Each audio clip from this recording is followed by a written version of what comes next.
Dans le cadre du projet Climavège, nous nous sommes intéressés au sorgho fourragé monocoupe, c'est-à-dire une seule récolte à la différence du multicoupe qui est récolté plusieurs fois. L'objectif était de mieux connaître la culture, notamment vis-à-vis du maïs fourrage, qu'il remplace souvent dans l'assolement et les rations.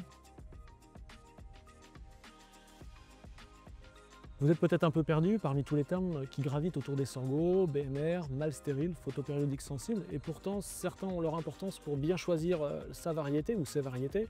Ce que l'on retiendra, c'est qu'il faut choisir une variété avec une bonne valeur UFL pour une bonne valorisation animale, et que pour les sorgho photopériodiques sensibles, on les cultivera très souvent en association pour garantir une bonne teneur en matière sèche à la récolte.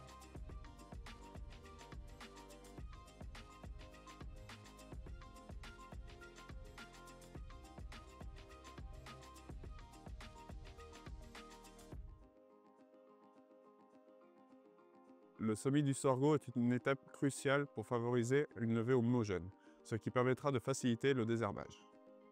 La graine de sorgho étant plus petite que celle du maïs, on a besoin d'un sol bien réchauffé, supérieur à 12 degrés, ce qui correspond à un semis 1 à 3 semaines après celui du maïs. Le sorgho sera très sensible à la concurrence adventice. Il se prête bien au désherbage mécanique. En ce qui concerne le désherbage chimique, il y a peu de solutions en prélevé. En post-levée, on interviendra dès le stade 3-4 feuilles pour maximiser l'efficacité, avec la possibilité de faire un rattrapage au stade 6-8 feuilles. Une fois implanté, la fertilisation d'un sorgho se rapproche d'un maïs. Un apport de phosphore au semis pourra booster son installation. Le sorgho répondra bien aux apports d'eau, bien que les sorghos avec peu ou pas d'amidon seront moins affectés qu'un maïs par le stress hydrique durant la floraison.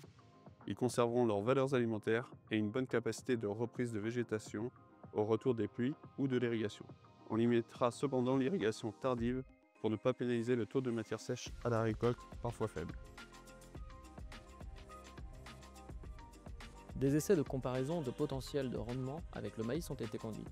Ils ont permis de montrer qu'en faible potentiel de rendement maïs, inférieur à 11 tonnes par hectare, les sorghos peuvent atteindre des rendements supérieurs ou égaux au maïs lorsqu'ils valorisent bien l'arrière-saison, soit une récolte 15 à 30 jours après les maïs. En bon potentiel, les sorghos peineront à atteindre des rendements équivalents au maïs.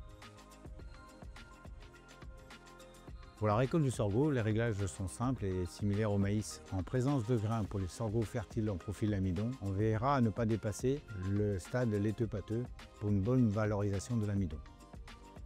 Leur pulvérisation par l'éclateur venceuse n'en sera pas possible. Il n'est donc pas utile de conserver un éclateur. Il faut un minima de desserrer et idéalement le retirer, surtout s'il n'y a plus de récolte de maïs à suivre. Cela limitera les risques de bourrage et d'usure. Pour la longueur de coupe, on restera sur une longueur assez longue sans pour autant retirer de coteaux. Dans les cas les plus humides, cela pourrait limiter les pertes de jus. La récolte plus tardive en saison des sorghos exposera la culture à des aléas climatiques qui, cumulés à certains choix d'itinéraires techniques, pourront accentuer le risque de verse.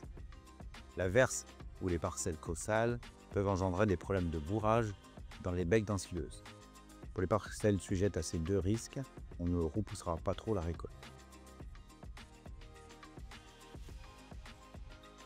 Remplacer une partie du maïs fourrage par du sorgho fourragé monocoupe, c'est possible. Le sorgho saura valoriser les terres à plus faible potentiel de maïs fourrage, 11-12 tonnes, en respectant les bonnes pratiques de semis, de conduite, de récolte et en choisissant les bonnes variétés. Le sorgho saura être une alternative intéressante et complémentaire au maïs fourrage.